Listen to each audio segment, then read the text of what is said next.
Start है। Hello friends, very good afternoon. आज का टॉपिक है PCOD, polycystic ovarian disease. Ladies में सबसे ज़्यादा ये प्रॉब्लम देखी जा रही है। ओपीडी में मैक्सिमम एडल्ट स्टेज से लेके और 35 ईयर्स तक में ये प्रॉब्लम्स बहुत देखने को मिल रही है। ऐसा क्या है कि इसके केसेस बहुत ज़्यादा बढ़ रहे हैं?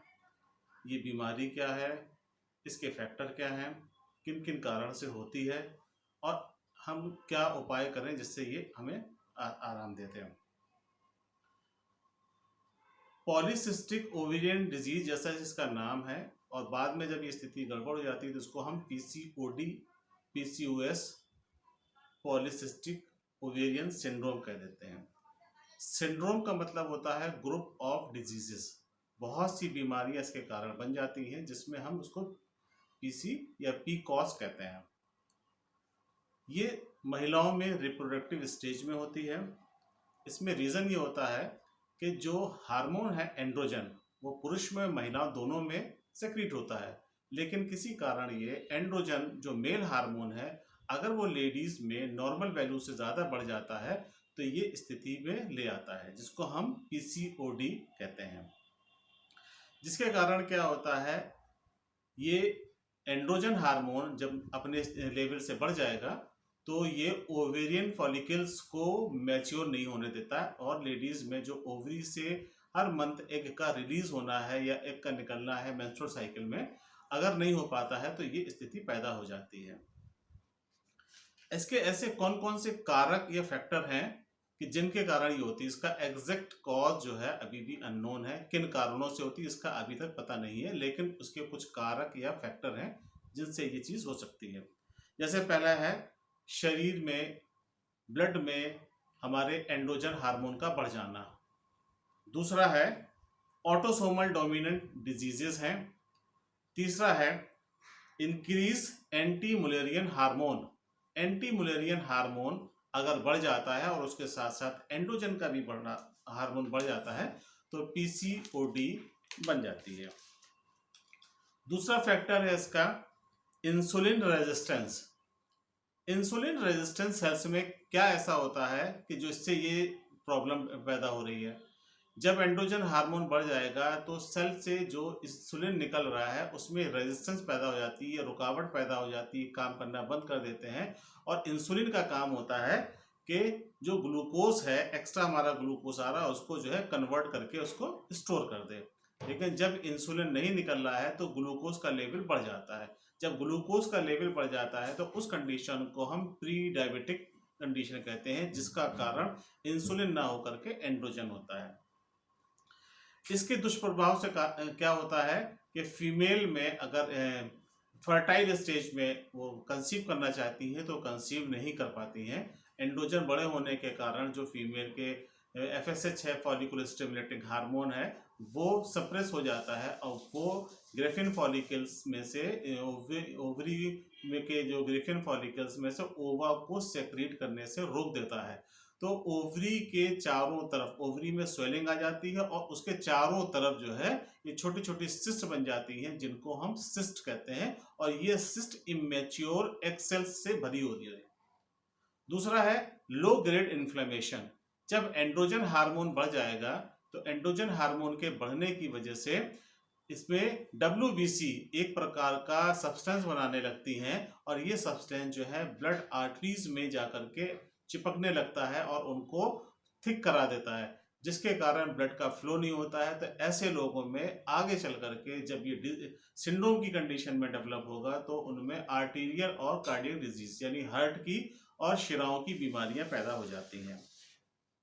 अगर बहुत ज़्यादा एंड्रोजन बढ़ जाएगा तो एंड्रोजन बढ़ने से पहले भी मैंने बताया कि ओवरी से जो एग रिलीज हो रहा है वो रिलीज नहीं करेगा, तो जिससे क्या होगा, फीमेल इनफर्टिलिटी बढ़ जाएगी। तो ऐसी कंडीशन में ये देखा गया है कि जिन लोगों को पीकॉस या पीकॉट की कंडीशन हो जाती है वो इजीली कंसीव नहीं कर पाते हैं, और बराबर ये डॉक्टर के पास चक्कर लगाते रहते हैं कि हम कंसीव नहीं कर पा रहे हैं, ऐसे क्या रीज़न है। तो जब उनका डॉक्टर प्रॉपर टेस्ट करते हैं, टेस्ट करने के बाद ये सारी चीज़ें पता चलती हैं और इजीली उसको निकाल देते हैं। दूसरा ये कि इसके अब लक्षण क्या होंगे कि जब इनके लक्षण आप देखेंगे तो जिन लोगों में ऐसे लक्षण दिखाई दे रहे हैं तो वो अपना जा करके टेस्ट ज़रूर करा लें। अपने जो भी फैमिली गायनिकोलॉजिस्ट हैं या जो डॉक्टर हैं जिनको वो कंसल्ट करते हैं तो इन लक्षणों के आधार पर बताइए, तो वो आपके टेस्ट कराएंगे। पहला इसका लक्षण है ओलिगोमिनोरिया। ओलिगोमिनोरिया वो कंडीशन है जिसमें फीमेल में जो मेंसेस होते हैं तो जो मेंस्ट्रुअल साइकिल है वो एक नॉर्मल रिदम में 28 डेज की होना चाहिए और पूरा राउंड द ईयर होती है। लेकिन इस कंडीशन में क्योंकि आपका एंड्रोजन बढ़ा हुआ है तो ये 9 साइकिल से ज़्यादा साल भर में नहीं होती है। दूसरा है एमिनोरिया। एमिनोरिया कहते हैं कि मेंसेस का बंद हो जाना।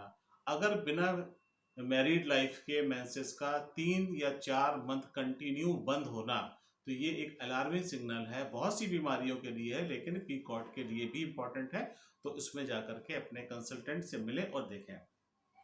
इनफर्टिलिटी इसमें डेवलप हो जाती है फीमेल्स में, तो जिससे क्या होगा वही कि एंड्रोजन का लेवल बढ़ रहा है, FSH hormone, female hormone suppress हो रहे हैं, जिनकी वजह से ये सारी संभावना पैदा हो जाएंगी। तो अब हम ऐसा क्या करें कि जिससे कि अच्छा उसमें इसके बाद एक और चीज़ आती है कि ऐसे क्या लक्षण होंगे जो दिखाई देंगे। तो फीमेल्स में जो कि नॉर्मली नहीं होता है, मेल टाइप जैसे मेल्स में दाढ़ी मूछें हैं तो उनके अच्छे मोटे मोटे रोए आ जाएंगे और हाथ पैर भारी हो जाएंगे, आवाज़ भी उनकी भारी हो जाएगी, पिंपल्स उनके निकलने लगेंगे। तो अगर ये सारे लक्षण दिखाई दे रहे हैं तो अपने डॉक्टर से तुरंत मिलें। अब हमको करना क्या है, हम इससे बचाव कैसे कर सकते हैं, क्योंकि ये एक लाइफस्टाइल डिजीज़ ये भी बनती जा रही है। तो हमें सबसे पहले अपनी लाइफस्टाइल को चेंज करना है। हम अगर बहुत ज़्यादा चेयर पे बैठते हैं, हमारा जो है सिटिंग शेड्यूल बहुत ज़्यादा है, तो हमको डेली मॉर्निंग वॉक करना है। जंक फूड्स और फैटी फ्राइड ऑयली बाहर का खाना इनको हमें बंद करने की कोशिश करना चाहिए और रेगुलर एक्सरसाइज करें। फीमेल जो एक्सरसाइज नहीं करती हैं और हैवी वेट हैं तो वो एक्सरसाइज करके अपने वेट को रिड्यूस कर सकते हैं। इसके बाद इसमें दुष्परिणाम क्या होंगे या इसकी कॉम्प्लिकेशंस क्या हो सकती हैं। तो पहला इसका कॉम्प्लिकेशन होता है इनफर्टिलिटी, यानी कि ऐसी महिलाओं में बच्चे पैदा होने नहीं हो पाते हैं और जिसका कारण जो है हार्मोन होता है। दूसरा है गेस्टेशनल डायबिटीज़। अक्सर देखा गया है कि लेडी प्रेग्नेंट हो गई और उनको जब चेक कराया गया रूटीन चेकअप में तो उनका शुगर लेवल बहुत ज़्यादा बढ़ रहा है। तो इससे पहले उनको कभी डायबिटीज़ थी नहीं, ये कंट्रोल में आ जाती है और यही रीज़न होता है कि पहले उनको प्रॉब्लम रही होगी और उसको अननोटिस किया गया और ये गेस्टेशनल डायबिटीज़ है। मिसकैरेजेस होंगे, इसमें बड़े कॉमन प्रॉब्लम है। अगर मिसकैरेजेस किसी फीमेल को हो रहे हैं तो वो ज़रूर दिखाए जाते हैं। बच्चे अगर पैदा हो रहे हैं तो प्री मैच्योर बर्थ होगी, यानी कि जो एक पूरा शेड्यूल है 9 मंथ का, वो 9 महीने से पहले बच्चे जन्म ले लेंगे और इमेच्योर बेबीज कहलाएंगे वो। इसके साथ साथ जो फैटी सेल्स हैं उनका एक्यूमुलेशन या उनका जमाव लीवर में बहुत ज़्यादा हो जाएगा, जिससे फैटी लीवर डेवलप हो जाएगा। स्लीप एपनिया ये बड़ी एक बीमारी है जो इनमें देखी जाती है। इसमें क्या होगा, जो लेडी है सोते सोते एकदम से खर्राटे आएंगे, सांस बंद हो जाएगी और थोड़ी देर के बाद उनको फिर सांस आएगी, तो ये कंडीशन कहलाती है स्लीप एपनिया। दूसरे और जो इसके परिणाम निकलते हैं, जो कारक बनते हैं, वो है एंजाइटी है। एंजाइटी के बाद डिप्रेशन, डिप्रेशन के बाद आपका एक आता है यूट्राइन कैंसर। यूट्राइन कैंसर तक बनने की संभावना हो सकती है। तो ये सारे जो हमने आपको फैक्टर बताए हैं, अगर ऐसा होता है तो आप अपने नियर बाय डॉक्टर से मिलें और उनसे प्रॉपर ट्रीटमेंट लें।